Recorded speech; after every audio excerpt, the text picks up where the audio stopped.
ക്രിസ്തുവിൽ സ്നേഹം നിറഞ്ഞവരെ, ഇന്നത്തെ സുവിശേഷത്തിൽ ഒരു നിയമജ്ഞൻ വന്ന് യേശുവിനോട് ചോദിക്കുകയാണ്, ഏറ്റവും സുപ്രധാനമായ കൽപ്പന ഏതാണെന്ന്. യേശു പറയുകയാണ്, നിന്റെ ദൈവമായ കർത്താവിനെ പൂർണ്ണ ഹൃദയത്തോടെ സ്നേഹിക്കുക എന്ന് തന്നെയാണ്. അതോടൊപ്പം തന്നെ രണ്ടാമത്തെ കൽപ്പനയും പറയുന്നുണ്ട്, നിന്റെ സഹോദരനെ സ്നേഹിക്കുക എന്നുള്ളത്. ദൈവത്തെ സ്നേഹിക്കുന്ന ഒരുവന് സ്വാഭാവികമായിട്ടും സഹോദരനെ സ്നേഹിക്കുവാനായിട്ട് സാധിക്കും.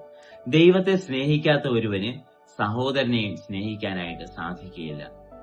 സഹോദര സ്നേഹവും ദൈവസ്നേഹവും ഒരു നാണയത്തിന്റെ ഇരുവശങ്ങളാണ്.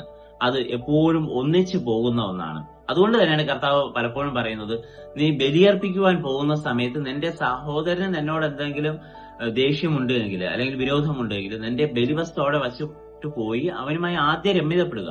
അപ്പോ ദൈവസ്നേഹം അല്ലെങ്കിൽ സഹോദരനുമായി രമ്യതപ്പെടാത്ത ഒരുവനെ സംബന്ധിച്ചിടത്തോളം ബലിയർപ്പിക്കുവാൻ പോലും അവകാശമില്ല എന്നുള്ളതാണ്. അതായത് ദൈവവുമായിട്ട് അവനൊരു ബന്ധവുമില്ല എന്ന് തന്നെയാണ് പറയുന്നത്. അതുകൊണ്ട് പ്രിയ സഹോദരി, ഈ നോമ്പ് കാലത്ത് സഹോദരനുമായി രമ്യതപ്പെടുവാനായിട്ട് നമുക്ക് പരിശ്രമിക്കാം. നാം ജപമാല പറയുന്നു, ബൈബിൾ വായിക്കുന്നു, അല്ലെങ്കിൽ കുരിശിന്റെ വഴി നടത്തുന്നു.